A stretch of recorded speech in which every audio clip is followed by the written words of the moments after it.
Hello and welcome to the ultimate episode of In the World. That means this is the grand finale, ladies and gentlemen. I am Greg, and thanks for joining us. And here with me, usually I'm the thorn between the roses. I'm sort of like out of place here, but with me are Liz Carper, Jamie Snyder. And yes, when I mean the ultimate, the final, this is the last episode of In the World. I don't know if you guys brought rocks to spell out the word goodbye, but keep an eye out for Bob Newhart's wife, his first wife. If anyone gets any of those, kudos to you. But as we always do, we have 3 great stories for you. So let's dive into our first story. Sound like a plan? there you go. Okay. University of Georgia quarterback Jake Fromm has started 42 straight games and thrown for more than 8,200 yards during his college career, leading Georgia to 3 straight SEC East Division titles. This year, the Bulldogs finished with a 12-2 record and a Sugar Bowl victory over Baylor. In an interview leading up to the game with ESPN's Holly Rowe, Rowe asked Fromm about the team's mindset given that several players were skipping it in order to get ready for the NFL draft. When Fromm responded that it gave an opportunity for younger players to step up, Rowe called him, quote, the world's most positive person, end quote. When she asked what made him that way, Fromm replied, the Holy Spirit in me. I'm trying to live out the most godly life I can do. I'm trying to influence others and hope they can see Christ in me. Fromm's answer brought Rowe to tears. When she went to ask him for one goal for the new year, you might think Fromm would talk about winning the bowl game, preparing for his senior year, or even debating whether to declare for the NFL draft. But instead, he said his goal was to influence others, lead people to Jesus, and hopefully shed the light in their eyes. What do you think of this story? That's a great goal for everyone for the new year. Amen. Yes. There's always something a little bit special to me when an athlete or a sports figure, openly talks about Christ or their relationship with Christ. I feel like it just makes a little bit more difference, I think, some people, to hear that coming from someone that you wouldn't normally hear that kind of rhetoric from. Absolutely. And the young people, especially a lot younger, Absolutely. when they hear their idols, if you will, Yes. talking about their faith, what is it doing to them? It's Right. encouraging them to speak about their faith as well, which is Yeah. an amazing thing. Yeah, no doubt. And we've talked before in this forum how there's certain pedestals that we put athletes, actors and actresses up on. So it's great when they use this forum Absolutely. and this pedestal in this way. There's a lot of great young athletes in the college ranks that are speaking out more often. Not only Jake, I've heard Trevor Lawrence from Sure. Clemson do the same thing. Of course, I've talked about Tim Tebow before, Yes. and what a Yes. great influence he is for young people. The other thing that made me, the other thing that I was thinking about when I read this article is obviously the leadership around these young people are empowering them to not be afraid to speak up in this way.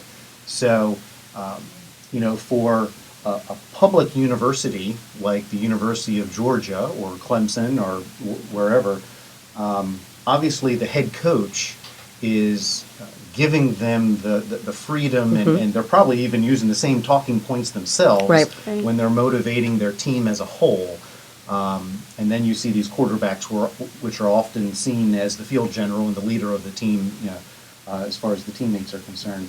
So it's great to see that the leadership around these kids are encouraging them to speak this way. Definitely. Especially in a society, sorry for interrupting, especially in a society where it's, no, you can't, or you shouldn't talk about your faith like that in Or an fear, open right. Exactly, fear of, You mentioned Tim Tebow, and I feel like he kind of really paved the way, for a lot of the openness that we've seen over the last couple of years. I really feel like there's been a lot more Right. rhetoric of people coming out and expressing their love for Christ or their Christianity. And I think Tim Tebow really kind of paved the way for that. Yeah, I mean, he obviously wears his faith on his sleeve. He literally wore it on his black eye. That's right. Yeah. Was it John 3:16 Yes, that he Yes, put? it was. and he would change the verse with Yes. each Yeah. game. Yeah, and I think when he first did that, it was the most Googled thing that week. Yes. So what an amazing. Which is awesome. Yeah. And what a refreshing, positive change to have a role model speaking of Christ and talking about that openly as that being his goal is to be godly and influence people. The quote was shed light, into their eyes. I think that's fantastic for Yeah. anyone to hear that, especially someone, on that kind of stage. Right. Yeah. So it's interesting that we're talking about Tim Tebow. We're talking about who went to University of Georgia. I'm sorry, to the Florida. University of Florida. We're talking about Georgia. We're talking about Clemson. We're talking about South. big Yeah. public schools, Yeah. but they're all in the Bible Belt, Yes. if you will. Yes. So I think that's one of the few places in our country where that culture is still encouraged and lifted up. Right. A little more comfortable And, environment. but when they're on this public national stage, Right.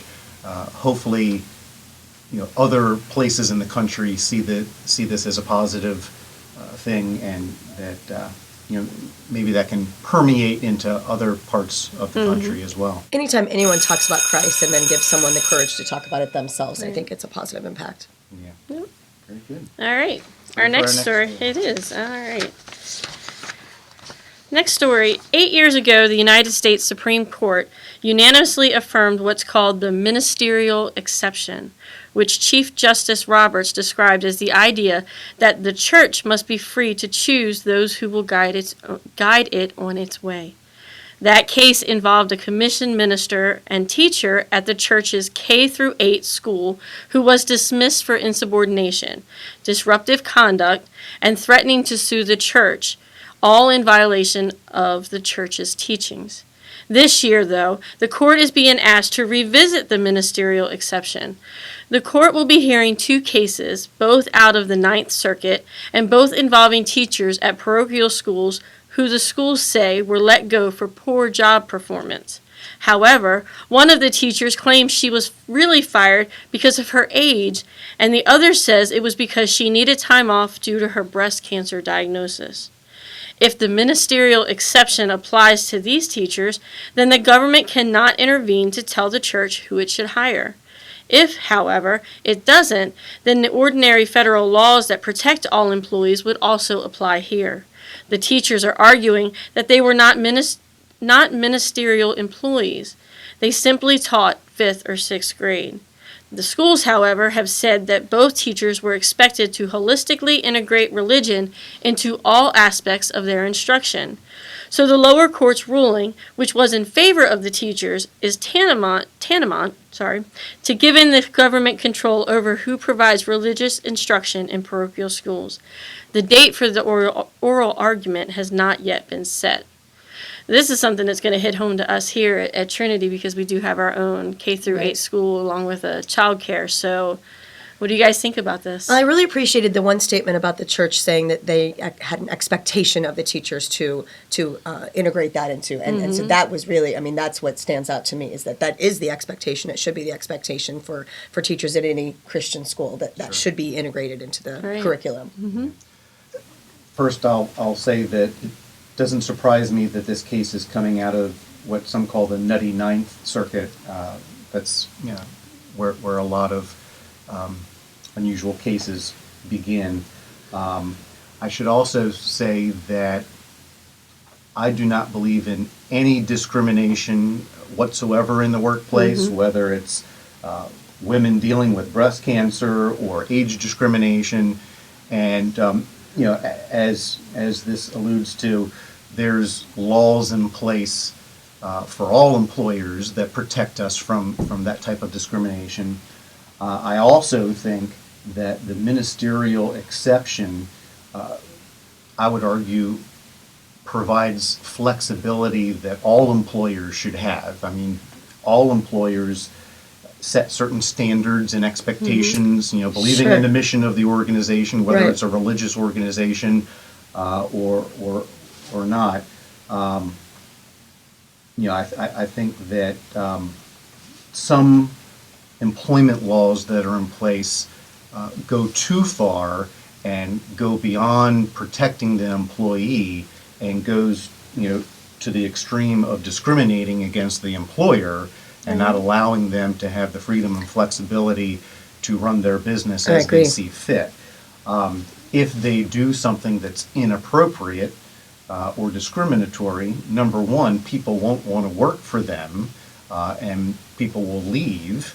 And then also, if it's disclosed or revealed, customers won't want to give them their money. So it's just a situation where there's certain situations where government reaches too far into employers' rights to run their businesses. Definitely.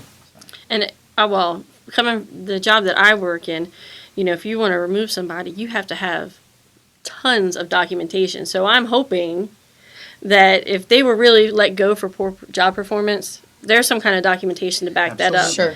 To where they can, not that I would side with either side because I don't know the case, but you would hope that there's some backup to that instead of just the age or the breast cancer diagnosis, which no one should ever be fired for that. Absolutely, yeah.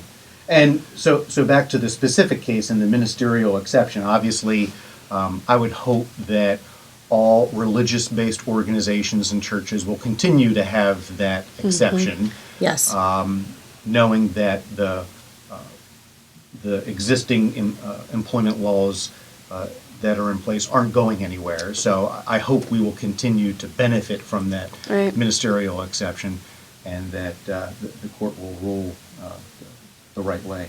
Again, especially here at Trinity, we want our children to be taught by Amen. I don't want to say perfect Christians because we're not, but No one Christians is. that follow the Bible, and it would be hard to have That being their goal. That correct. is, Correct. And I don't want an atheist coming in here and trying to teach the children religion because that's Right. not going to work. So Well, I mean, that's the whole purpose of having a Christian school to Right. begin with, Yep. is to start with biblical principles and then teach everything through that filter. Right. Exactly. Yep. That's a great way to put it.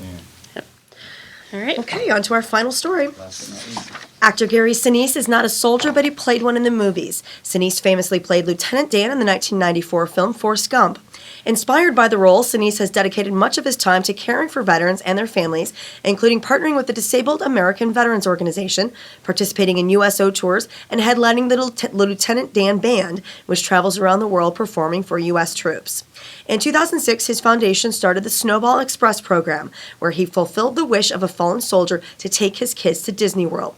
Over the past 14 years, the program has brought more and more families of fallen soldiers to Disney World, culminating last month with 1,750 family members from 87 cities around the world making the trip. I've gotten to know a lot of these families, Sinise said. I love them and I want to just do something to help them through. The foundation sees the trip as an important way to help the healing process.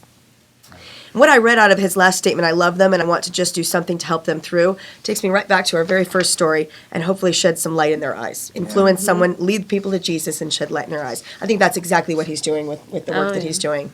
Yeah. Go ahead. I was going to say, I've seen several news articles and news broadcasts showcasing his Snowball Express.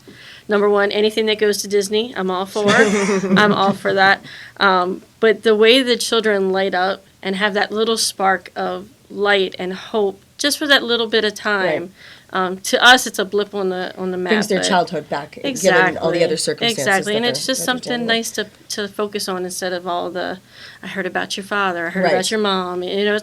It's something that they need. And So, another example of someone on a very public stage using the platform, Exactly. To bring Christ or love into someone's life. Exactly. So, even though he's not necessarily preaching the gospel, he's being Through his actions. the light through Right, his actions, that's exactly right. showing love. That's exactly right. Right. To military, and especially their families. it's a wonderful thing to see. I think he's also done a lot of things right after 9/11, for first responders. Right. So not He's been just very involved. military Right. veterans, but first responders as well. So this is just a perfect example of the good things that still are going on in this world, and just despite the negative press that just highlights all the bad things that's going on. It's nice to see a story like this where it's reminding us of the good people in this country, lifting each other up. Well, it's all about one action has an equal action. Maybe someone else will be encouraged, in Hollywood to take the same kind of opportunity to help families like this. And, Yeah. just one opportunity to show love maybe gives another person an opportunity to show love. Yeah. And he's a very humble individual. They were trying to nominate him for Times Man of the Year a year or so ago because of all this work. And he was like, what I'm doing for them is where I get my reward. So he doesn't That's want great. that kind of credit. So that's Good a for good him. thing. Very good. That's great. All right. Well, that does it for In the World. It has been an absolute pleasure hosting this program. I really enjoyed talking through all the topics that we've talked through and giving the Christian perspective on it. So thank you so much for joining us for In the World. And we'd like you to continue to join the Trinity YouTube channel for all the program that we have available. And thank you very much. And we'll see you next time.